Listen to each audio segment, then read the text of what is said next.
yan, good morning po sa ating lahat, no? So, marami nag-i-inquire sa atin, actually po ng RTL na quails po natin, no? Actually, may gustong umorder sa atin ng 300 pieces na RTL, 35 pesos each, that is 10,000 mahigit, no? Parang natitempt ako, no? Na share muna ng mga pasisiw. Siguro ang gagawin ko po, no? Itong unang papisa natin, sa atin muna to, no? Tapos yung pangalawang salang po natin, doon sa ating mga DIY incubator, pwede po tayo mag-share, no? Para at least may return tayo, no? Siguro ang gagawin ko is, ano ba to? Alternate, no? Yung unang papisa natin sa atin, pangalawang papisa pambenta, no? Tapos susunod na papisa sa atin ulit, susunod na, para may isang buwan sila mga pag-itan, no? At yun yung plan po natin, no? Kasi malaki rin pong bentahan ng RTL talaga ng pugo, no? So yung 20 days old na RTL na pugo is maibebenta ng 35 pesos each, no? So hindi po tayo magbebenta rito ng 100, 150, no? Siguro magmi-minimum tayo, no? Magmi-minimum tayo ng 200 or 300, no? Para at least hindi tayo talo, no? Hindi tayo talo. At gusto ko per batch ang bigayan, no? Kung ilan yung napisa, yun yung for sale, isahan, no? Isahang kuha, no? At para malaki-laki na rin po yung return sa atin, no? Kasi perang hinahanap natin, hindi naman yung hobby lang, no? Pera pong hinahanap natin. So yun, no? Malay nyo soon makapag-offer din tayo ng mga RTLs po natin, no? Pero mix po yun, mix po. Na may lalaki, may babae, kasi per batch ang bentahan po natin, huwag kayo mag-alala, no? At mix siya. Kung ano yung andyan dyan, yan na yun, no? Halimbawa, ito second batch, pambenta. Lahat yan, no? Lahat po yan. Okay? So, yun, no? Ang dami nag-i-inquire at malakas ang bentahan po talaga ng RTL po ng pugo, sa totoo lang, no? Yung quail eggs, malakas pong bentahan kapag pasukan, no? Yung mga nagtotok neneng, mga school canteen, kailangan ng pugo, no? Itlog ng pugo, yan po, no? At yun pag-isipan po natin, no? So anyway, meron naman tayong mga available na mga fertile eggs, if you like. At tested ko na po kahapon, ay kagabi, no? Almost 90 to 95% po yung fertility ng mga itlog na mula sa mga quail breeders po natin, no? Hindi po ako pwede magsinungaling. Kahapon nga ay kagabi nga, no, nalulungkot ako na natutuwa, hindi mo malaman no. Nalulungkot dahil nailaga ko sila, men, no. Kasi namili lang ako dun sa DIY incubator ng mga good sizes, nilipat ko rito kasi nag-candle tayo rito, maraming walang laman, no. So ang ginawa ko, tinanggal ko lahat, nilaga. Tapos pangalawang beses, so doon ako sa DIY incubator natin, no. Kinuha natin yung mga good sizes lang, tapos pinuno natin tong dalawang incubator natin. Okay? And then the rest nilaga ko na. And I found out na halos lahat, parang may 2 o 3 lang po ako, no? Na nabalatan ng walang laman. Dito po galing sa incubator po natin na ito. Kaya yun, no?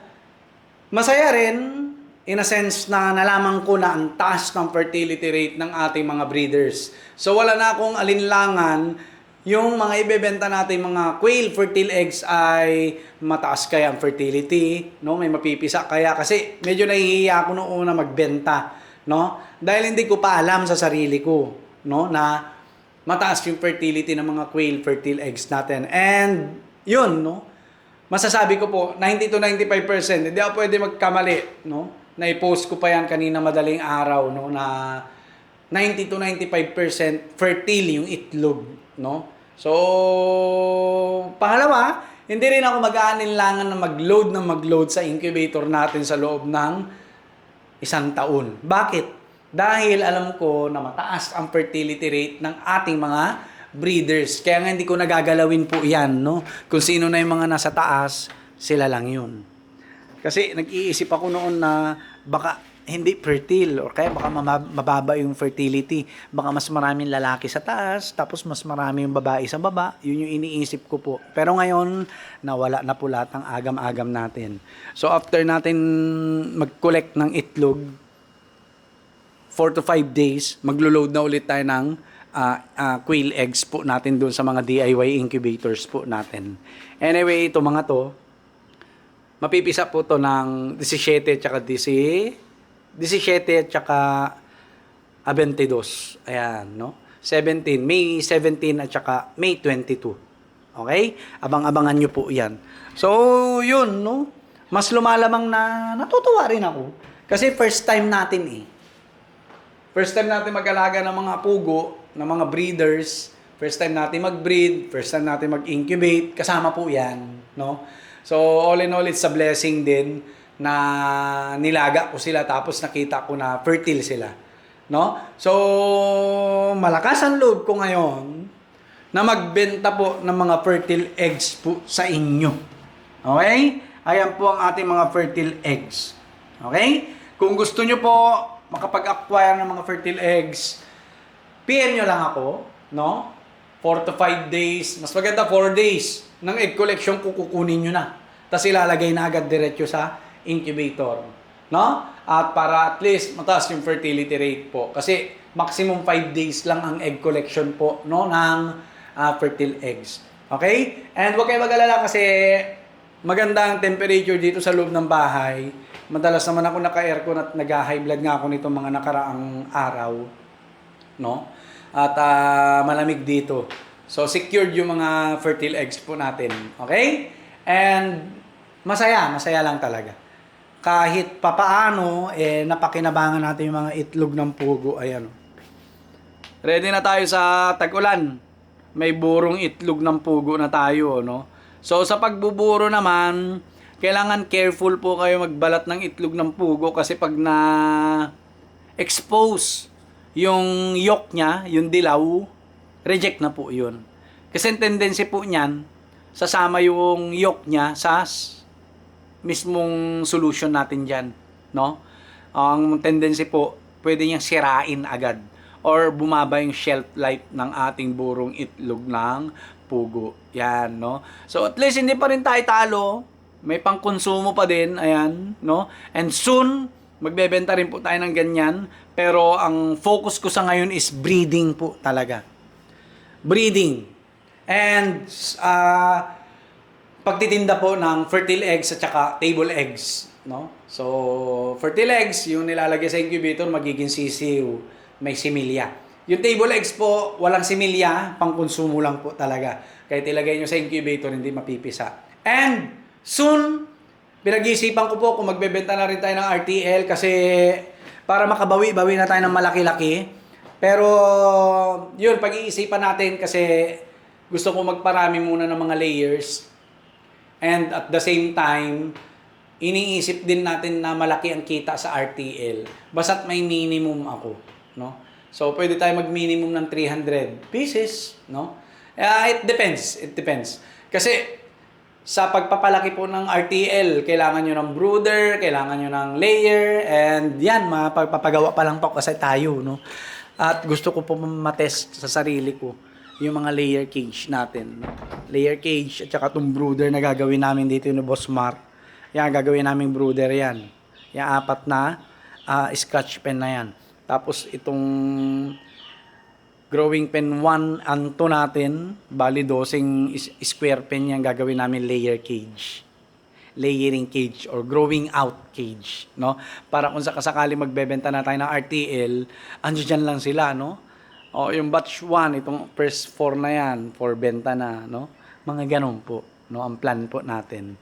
Kasi malaki pong kitaan. Sa RTL po, may umorder sa akin ngayon, 300 pieces. That is 10,000 mahigit. Alagaan ko lang ng 20 days.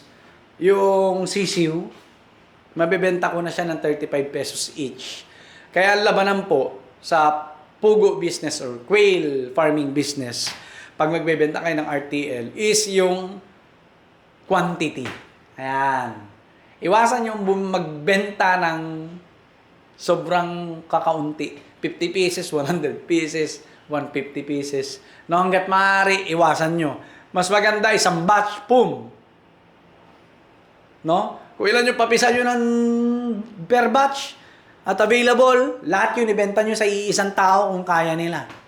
No? Ganun po ang bentahan po ng pugo, hindi siya katulad ng manok, no? Halimbawa kasi meron kang 200 or 300 na papisa.